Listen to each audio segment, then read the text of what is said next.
দর্শক, মুসলিমদেরকে সোজা করতে গিয়ে হিন্দুদেরকে বিপদে ফেলে দিল এই বিজেপি সরকার।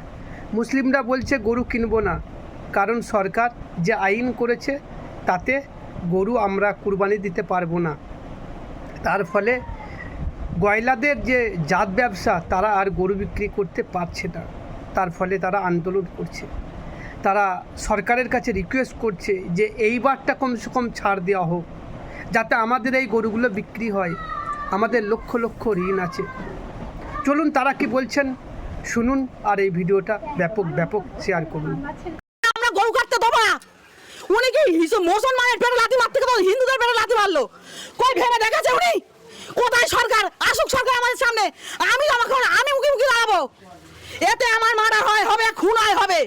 আমি কোনো জাত ভেদাভেদের কথা নয়। একটা বছর কুরবানি উনি দিক, না হলে আমাদের সন্তান স্বামী আজ গেলে অভয়ের মা কাঁদছে, ওনার কানে কাঁদতে যাচ্ছে। আর যখন আমাদের সন্তানরা বাবার জন্য কাঁদবে, আমরা কোথা থেকে বাবা এনে দেবো? উনি বলুক, আসতে বলেন সরকারকে।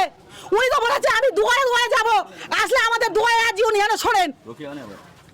বলুন, আজ আমার সন্তান, আমি নার্সিংহোমে অবসর করেছি, আমার কিচ্ছু নেই। আজ আমি কোথা থেকে দেবো? আর নাহলে আমার স্বামীর বিশ্বে না খেতে হবে, না আমার খেতে হবে। আমার দুটো বাচ্চার কে দায়িত্ব নেবে? উনি গরুর দায়িত্ব একটা পেয়ে নেই। তার না বাবা বলা আছে, না মা বলা আছে। আর যদি সন্তানের বাবা মা হয়, উনি কোথা থেকে জমা খরচ দেবে? এক নারকল বেড়ে নয়, বিশ্ব জুড়ে খারাপ ব্যবসা।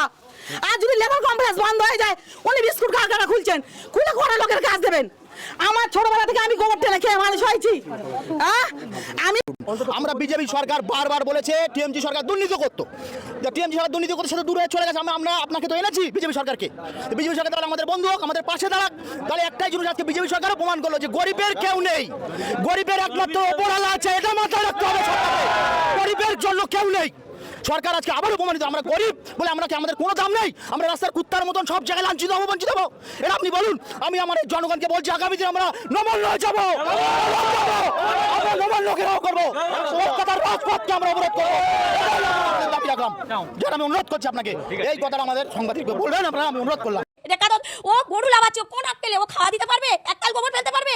ও 1 লাখ টাকা করে পাবে, আমরা কি পাবো? আমরা কি স্বামীকে খাওয়াবো? আমরা কি স্বামীকে খাওয়াবো? আমরা বাচ্চা কাচ্চাকে কি খাওয়াবো? ও তো বাচ্চাকে হোস্টেলে দিয়ে মানুষ করাবে, আর আমরা কি দিয়ে মানুষ করাবো? আমরা খেতে খাই, গোবর ফেলে খাই। এই তো খাটাল ধুয়ে এসছি, আমরা ছেঁড়া জামা পরে ঘুরে বেড়াই। আমরা ভদ্রভাবে নয়, আমরা লেখাপড়া জানি না। ও কি ও তাদের সরকারকে বলো আমাদের এবারটা মুকুব করে দিতে বলো। আমার 5 লাখ টাকা লোন নেওয়া, সব মহিলারা এসছে আমার বাড়িতে, এসে বলছে লোন শোধ করো। আমি কি করে করবো? চলো আমার বাড়িতে, কি অবস্থা, আমি কি করবো আমি ভেবে পাচ্ছি না। আমার স্বামীর আগে চলে ভ্যান নিয়ে বার হয়েছে বলে আমি কাটালে ঢুকবো না। কি করবো? আমার গরুগুলো খাওয়া দিতে পারি না, একটা তরফা বিচুলি আইলা দেয় না। 3 লাখ টাকা আমি ভুসির দোকানে, চলো আমি তোমাকে দেখাচ্ছি, খাতাপত্র সব বার করে রেখে দিয়েছি। আর রেখা দিদিকে বলো তুমি জিতেছো, ভালো হয়েছে, তুমি মানুষকে উপকার করো।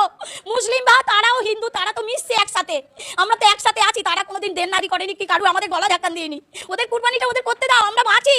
আর না তো এসে ওকে গোবর ফেলতে বলো, গোবর ফেলতে বলো। গোবর ফেললে তাহলে বুঝতে পারবে আমাদের কি অবস্থা করবো। আমরা না খেয়ে ওকে খাওয়াই, আমরা না খেয়ে ওকে খাওয়াই, তাহলে আমরা কি করবো? রেখাকে বলো, শুভেন্দু অধিকারীকে বলো।